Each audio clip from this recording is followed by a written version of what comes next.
lebih egois mana ada orang nikah kemudian memutusin nggak punya anak ini gitu kan, dan bagaimana kita mempersiapkan bekal secukup-cukupnya, sebaik-baiknya untuk kehidupan yang abadi itu, which is akhirat kan gitu. Iya. Ya Emang sih? pada akhirnya tuh ke situ. Ibaratnya kalau misalnya orang yang mikir kayak ya elah, agama lagi. Ya udah lu pikir aja, ntar lu emang habis mati mau kemana gitu aja deh pokoknya. Iya, dan memang gini juga, memang gue juga ya kita ngomongin saat ini pun juga ya mudah-mudahan Allah memberikan keistimewaan kepada kita, ya nggak sih? Amin, amin, Dan Allah. memang Amin. pada intinya semua orang berproses gitu ya. Iya. Dan menurut gue juga kemungkinan bahwa seseorang yang saat ini mungkin memiliki pemikiran dia nggak mau punya anak gitu ya, bisa jadi dalam perjalanan mungkin saja dia akan berubah Iya. gitu, dia akan memiliki Semoga, anak amin. dan memiliki impian untuk menjadi ibu yang baik bagi anaknya. Tentu itu tidak menutup peluang itu, ya nggak sih? Ya iya. Dan kita berharap tentunya, dan gue yakin semua ibu juga pastinya memiliki keinginan untuk memiliki anak yang baik, solehah gitu ya. Dan tentu kalaupun misalnya dia tidak ingin memiliki anak, mungkin ada pertimbangan-pertimbangan medis, pertimbangan yang itu mungkin harus kita hormati juga kalau misalnya memang itu mengancam hidupnya segala macam. Ya, Tentu makanya, ini dalam konteks yang nggak normal gitu kan, tapi kan makanya gue bilang tuh maksudnya di sini ngomongin child free tuh beda ya antara memilih dengan sengaja atau memilih karena keadaan. betul. Gitu. Nah, kita tuh lagi ngomongin child free-nya tuh yang memang dia memilih dengan sengaja ya, bukan karena memilih dengan keadaan. Kalau dengan keadaan ya itu beda cerita deh gitu. Nah, sekarang gue mau nanya, Bang, kan lu juga punya anak nih. Gue punya anak 2, lu punya anak 1. Emang susah banget, Bang? Maksudnya emang lo menderita banget gitu punya anak? Ya enggak lah. Ya udah coba lu sharing. Kalau gue sendiri ya, anak gue umur saat ini 2 tahun 5 bulan. Dan gue sendiri menikmati sih masa-masa ketika gue ya main sama dia gitu ya. Ketika dia manggil gue ayah gitu ya, dan gue menikmati proses ya, ibaratnya lu punya seorang gitu yang ya bisa lu ajak main gitu, gimana sih anak kecil gitu ya, gemesin, kemudian lu bisa ciumin tiap hari, lu bisa menikmati senyumnya mereka gitu ya.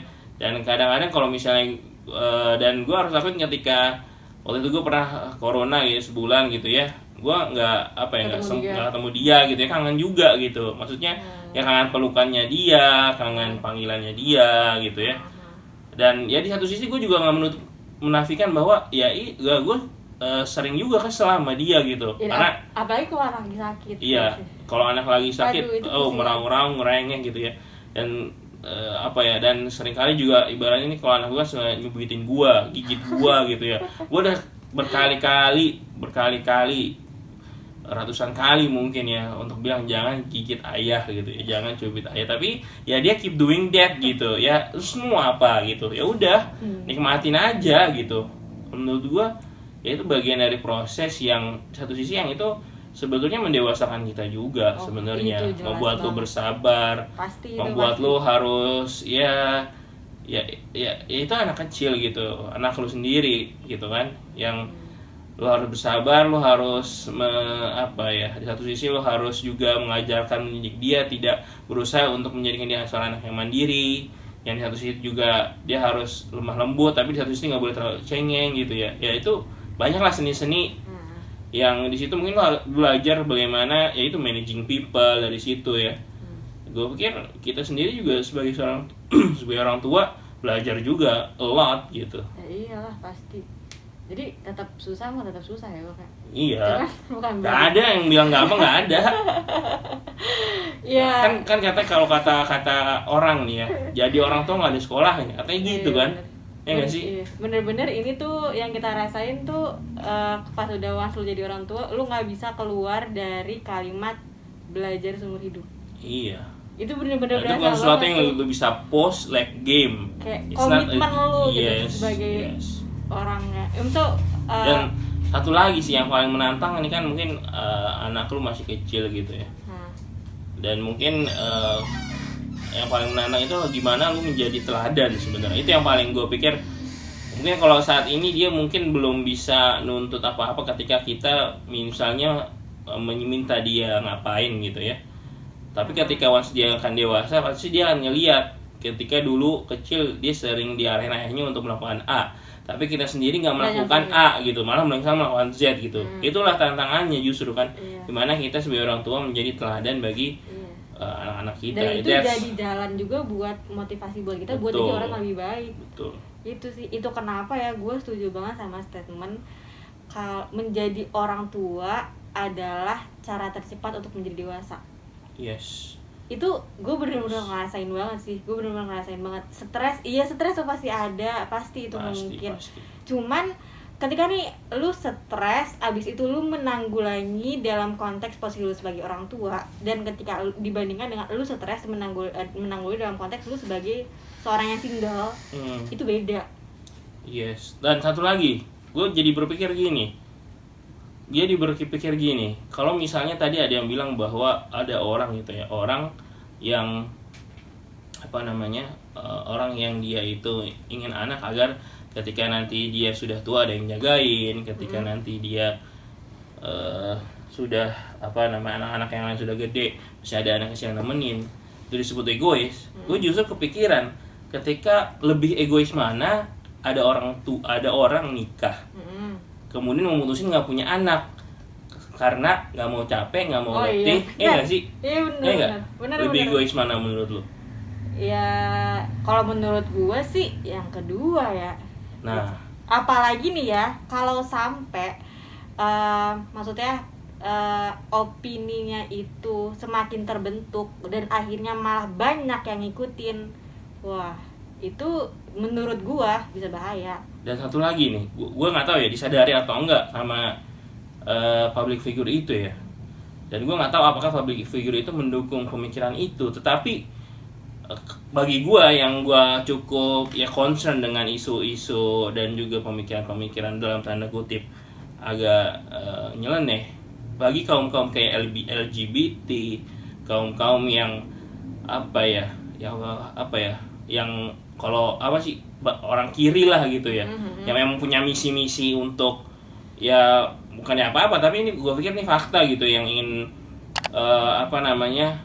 sebisa mungkin menyebarkan pemikiran-pemikiran yang nggak benar gitu, yang misalnya LGBT segala macam dan kawan-kawan, justru menjadi momentum ketika Child Free ini dapat gitu gongnya gitu kan. Yang bisa jadi mungkin nggak disadari sama public figure itu, dan secara nggak langsung sebenarnya gitu, karena kan ibaratnya kayak LGBT segala macam kan ya whatever lah, mereka emang nggak bakal punya anak gitu, ini jadi kayak semacam gong gitu. Terus ya gue mikir kalau dari sisi medis fisiologis tubuh perempuan gitu, sama dari fitrah perempuan itu sendiri, kalau misalnya maksud gue Allah tuh menciptakan laki-laki sama perempuan tuh dengan tubuh fisiologis yang beda. Dan menurut gue itu tuh bukan berarti tanpa maksud dan tanpa tujuan gitu. Kenapa sih rahim tuh adanya cuma di perempuan doang? Laki-laki nggak ada rahim gitu, ya kan? Kenapa? Maksudnya kalau misalkan bukan perempuan yang hamil dan melahirkan, ya udah siapa lagi gitu? Emang cuman kita nih perempuan nih yang bisa hamil, yang bisa ngelahirin, karena rahim adanya di kita doang gitu. Oh, nyetain rahim tuh ada di tubuh perempuan doang gitu, nggak ada di tubuh laki-laki gitu. Dan kalau misalkan rahim itu diciptakan, namun kita ngomongin dengan sengaja ya tidak difungsikan dengan sebagaimana seharusnya gitu. Itu ada efeknya tuh. Oh, yang gua tahu ya. Yang gua tahu itu ada. Ini sih gua taunya tapi berdasarkan diskusi gua sama orang tua aja, sama senior. Tapi maksudnya kan juga mereka pasti ada landasan ilmiahnya dong. Iya, gue berharap sih ya. Misalnya kalau secara sama expert gue emang belum diskusi. Cuma adalah gue sama senior juga diskusi gitu. Contohnya nih, misalkan kan kalau misalkan menyusui orang kurasi itu kan terjadinya otomatis ketika dia setelah melahirkan, itu kan udah otomatis tuh. Nyusuin dong dia. Yeah. Nah, dari bahasan nyusuin aja nih, itu bisa menurunkan resiko kena kanker payudara. Gitu. Itu jadi resiko kanker payudara sama resiko kanker rahim. Oh, gue pernah dengar juga sih kalau itu. Iya, itu perihal nyusuin doang. Betul. Belum perihal dia entar nggak ngelahirin, perihal dia itu nggak hamil gitu. Itu menurut gue pasti ada tuh dari sisi fisiologis badannya yang beda sama orang yang dia memang pernah melahirkan. Yes. Dan pernah hamil gitu. Ini ada hikmah di balik Itu Iya, semua ya. itu balik lagi, Allah tuh pasti punya tujuan gitu. Kenapa Iya. kita yang diberikan rahim gitu, para kaum perempuan gitu kan. Terus Oke. juga gue berpikirnya kalau misalnya secara fitrah maksudnya kenapa kita yang dikasih rahim, karena Allah tuh juga sepaket gitu, kita dikasih rahim dan kita dikasih sifat penyayang, sifat yang lembut gitu, yang gampang tersentuh gitu. Itu tuh udah sepaket tuh kalau menurut gue tuh di perempuan gitu. Jadi tuh emang ada hikmahnya dan maksudnya pernah nggak sih kayak ngerasa ada perempuan yang dia nggak kelihatan dalam tanda kutip kayak perempuan gitu. Nah itu tuh bisa mempengaruhi kehidupannya dia juga gitu, mempengaruhi keberlangsungan hidupnya dia tuh pasti ada pengaruhnya juga. Ada orang yang gimana ya, temen gue gitu lah ibaratnya.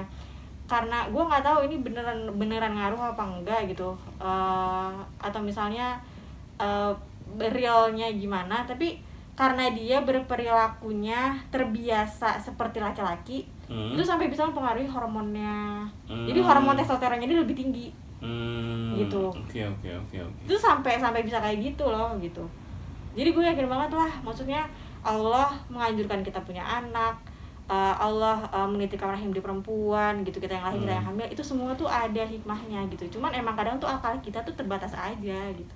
Gitu ya. Oke. Menarik nih ya bulan kita malam ini ya.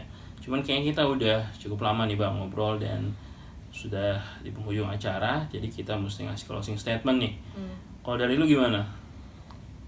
Kalau dari gue sih pada akhirnya ya, orang mau milih apa, mau milih child free, mau milih A, B, C, D, itu oke, terserah, bener sih terserah gitu.